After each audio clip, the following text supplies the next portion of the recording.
ma treenin 6 korda nädalas. Mul on selline sisemine tung, et ma teistmoodi ei oskakski. Juba lapsepõlves tundsin ma, et ma pean ennast tõestama ja näitama, et ma olen teistest palju parem.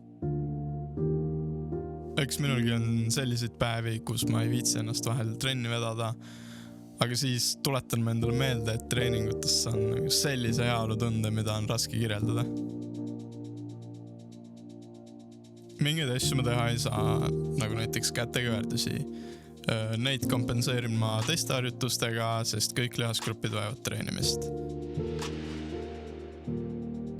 Ma tahan ujumises jõuda tippu.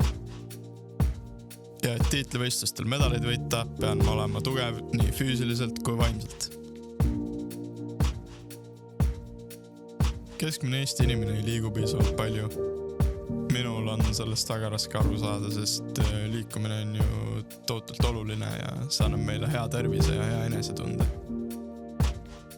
Kui üksi on raske alustada, leia kõrvale sõbrad ja minge kas või jalutama.